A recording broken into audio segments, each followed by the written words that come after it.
listen UCC, very you do not closely have to sign to what she is saying. a stamped signature or a typed up signature is considered sign under the UCC. So when you get a letter in the mail and it has no signature, or it just have a stamped signature, then it is considered sign. The UCC is very, very important for people to learn about what's going on with their lives, because we are on the contract law, no other law. There is no law at all. In America, the court system is operated under military. When you walk into a courtroom, I don't care which courtroom, if it's a higher court or a lower court, they're under the military. Now you're walking in there and you're not a military member, and you're not told that you've been tried under the military. If you mention the Constitution, the judge says it does not apply in my courtroom. But you don't know what he's saying, because you don't know what they're doing to you when you're there. And all of that language is designed to confuse the hell out of you. Yes, it's designed under the UCC, and they know. They know what they're doing, and they know how to manipulate you. So you're saying all judges are very schooled and versed in UCC? Yes. They're taking special training schools in order to learn it? Yeah, the president appoints all the federal judges in America. And they go to Scottsdale, Arizona and Reno, Nevada to train how to apply this fraud contract in the courtroom. And in the United Kingdom? The United Kingdom, majority of the judges here in the United Kingdom are not judges. They're just doing business. They might be a retired lawyer. They're doing business as judge. And so-called judges in Malawi and in Canada? All of them, exactly the same system. They're under the UCC. Okay, you try to go and discover your own birth bond, let's call it that, and you try to discover the true value. How does one go about doing that? You apply to the Federal Reserve for it. There's forms that you can fill in, and you can, once you find the bonds and the serial numbers, you can get it from the Federal Reserve because they have it. And you can then discover the value of your bond? Of course. And the average, let's say, 50-year-old in the United States would be worth what? A 50-year-old in the United States, it could be worth hundreds of millions. But one common, if you go on the website and you put in your birth certificate number, and it comes up only one, you have hundreds of thousands of people are trading on it. Right.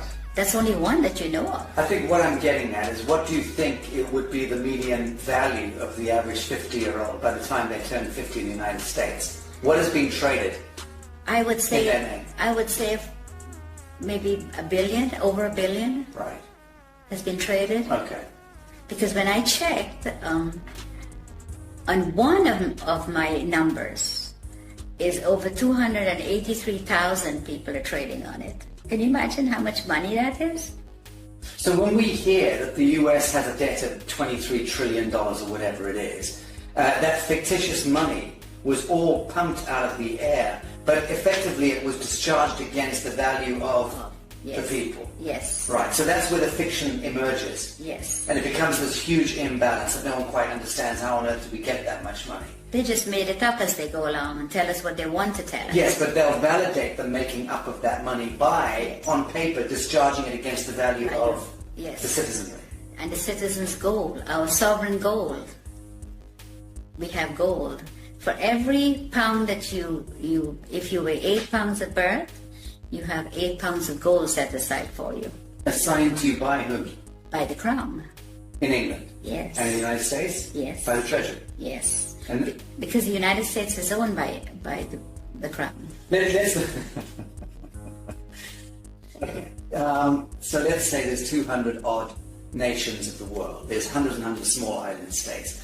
But there's about 200 nation states, big nation states. They are all of them a franchise of the Anglo-American Corporation. Yes. Let's call it that. Yes. And that the Anglo-American Corporation is an extension of the British Crown. Crown, yes. And the British Crown is collateralized by what, or backed by what? Gold. And by the people. The hundreds of millions of people. The British Empire has just went on the ground. It's still there. controls the Bank of International Yes, Settlements, it yes. controls all the reserve banks around Yes, the world and yes, so on. Right? yes. Correct. So at what point do you believe the world sees through this grotesque fiction and then addresses the source code and then writes it? I think if people get to know what the UCC and the contract law does, and your straw man is your main problem. Once you can control your straw man, and it is yours and not theirs anymore, then you're in the right This is path. beautiful what you just said. You're talking about reclaiming the fiction that was established, Yes. the false light. Yes. Reclaiming the false light that was established in your name, Yes. given your identity, so to speak, at birth, Yes. without your Knowledge, knowledge. yes. You're talking about us needing to reclaim that false light and step into ourselves, our true selves, Yeah.